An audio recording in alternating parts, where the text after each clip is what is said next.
আসসালামু আলাইকুম বন্ধুরা, আশা করি সবাই ভালো আছো। আলহামদুলিল্লাহ আমরাও ভালো আছি। অনেক দিন পরে তোমাদের সাথে শেয়ার করতে চলে আসলাম রান্নার একটা ভিডিও।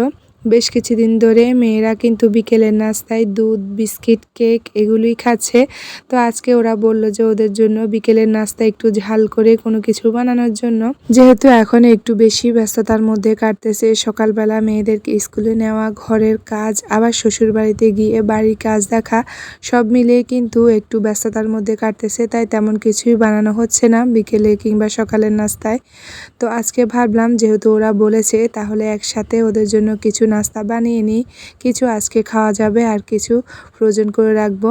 তো এই তো শুরুতে দেখলে যে মুরগির কিমা করা কিছু মাংস নিয়েছি, সাথে বাঁধাকপি, গাজর কেটে ধুয়ে পরিষ্কার করে নিয়েছি। এরপরে কড়াই বসিয়ে তেল গরম করে টমেটো, পেঁয়াজ, কাঁচামরিচ একটু লালচে করে নিই। তারপরে কিন্তু কিমা করা মাংসটা দিয়ে তেলের উপরে বেশ কিছুক্ষণ একটু নেড়ে এক এক করে সব রকমের মশলা দিয়ে দিচ্ছি। আদা বাটা, রসুন বাটা, মরিচের গুঁড়ো, হলুদের গুঁড়ো, জিরে গুঁড়ো, পরিমাণ মতো লবণ দিয়ে তেলের উপরে ভালো করে প্রথমে একটু কষিয়ে নিব।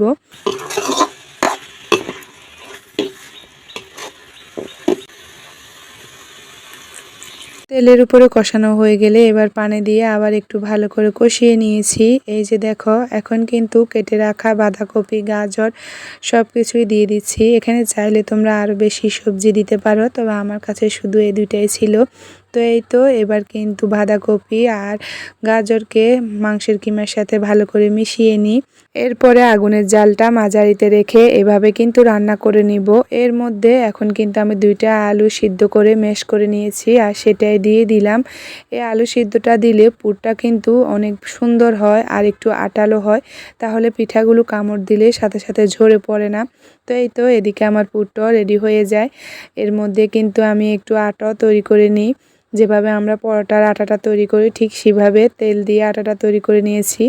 আর এখন কিন্তু একটা রুটি বেলে নিই আর রুটিটা এভাবে গোল একটা ছাঁচ দিয়ে কেটে নিয়েছি। রুটিটার মোটা কতটুকু রেখেছি তোমরা তো দেখে বুঝতে পারবে। তারপরে এই তো একটা রুটি নিয়ে তার মধ্যে কিন্তু পুর দিয়ে চারপাশে একটু পানি দিয়ে এই যে ভিজিয়ে নিয়েছি। তারপরে কিন্তু এই পিঠার ডিজাইনটা করতে অনেক সুবিধা হয়, পুরগুলো বের হয়ে আসে না তেলে যখন ভাজবো তখন। তো এই তো চারপাশে একটু হাতের সাহায্যে চেপে দিয়েছি। তারপরে কিন্তু এভাবে আমরা যেভাবে পুলি পিঠার ডিজাইন করি ঠিক সেভাবে আলতো হাতে এই ডিজাইনটা করে নিলাম। তোমরা চাইলে অন্য যে কোনো ডিজাইনও করতে পারো, তবে আমার কাছে এই ডিজাইনটা সহজ মনে হয়েছে, তাই আমি কিন্তু এই ডিজাইনটা করে নিচ্ছি যেন তাড়াতাড়ি হয় সেই জন্য। তো এই তো একটু ভালো করে খেয়াল করলে বুঝতে পারবে ডিজাইনটা কিভাবে তৈরি করেছি। আর এভাবে কিন্তু আমি সবগুলো পিঠা তৈরি করে নিব। আর এখন যে গরম পড়তেছে, শেষ বিকেলের দিকে মনে হয় যে গরমের তাপটা একটু বেশি হয়ে যায়, তখন কিন্তু রান্নাঘরে গিয়ে নাস্তা বানাতেও অনেকটাই খারাপ লাগে। তো এভাবে বানিয়ে রাখলে কিন্তু যে কোনো সময় খেতে মন চাইলে ভেজে খাওয়া যাবে। তো এই তো এর মধ্যে কিন্তু আমার অনেকগুলো বানানো হয়ে গিয়েছে। এই যে দেখো একটাই তো আমি ফ্রিজে রেখে দিয়েছি ফ্রোজেন করার জন্য, আর এখানে কিন্তু কিছু রেখে দিয়েছি ভেজে নেওয়ার জন্য। তো এক পাশে চুলাতে কড়াই বসিয়ে তেলটা গরম করে নিয়েছি। এই যে দেখো আর এখন কিন্তু পিঠাগুলো দিয়ে দিচ্ছি। আর এই পিঠাগুলো ভাজার সময় একটু খেয়াল করে রাখবে তেলটা যেন বেশি গরম না হয়, হালকা একটু গরম তেলে কিন্তু পিঠাগুলো দিয়ে দিলে তখন পিঠাগুলো দেখতে অনেক সুন্দর হয় আর পিঠাগুলোর মধ্যে কোনো বাবলস হয় না।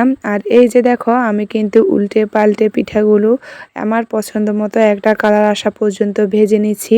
তোমরাও চাইলে তোমাদের পছন্দ মতো কালার আসা পর্যন্ত ভেজে নিতে পারো। আর এই যে দেখো পিঠাগুলো কতটা ফুলেছে আর সাইডের ডিজাইনটাও কিন্তু একদমই খুলে নাই। তো এই তো এভাবে কিন্তু আমি সবগুলো ভেজে নিচ্ছি। আর এদিকে তো আমার মেয়েরা অস্থির হয়ে যাচ্ছে খাওয়ার জন্য, তাই প্রথমগুলো তাদের জন্য নিয়ে আসি দেওয়ার জন্য, আর সাথে তোমাদের সাথেও এখানে শেয়ার করে নিচ্ছি। এই ছিল আজকের ছোট্ট একটা ভিডিও। তোমাদের কাছে কেমন লেগেছে কমেন্টে জানাবে। আল্লাহ হাফেজ।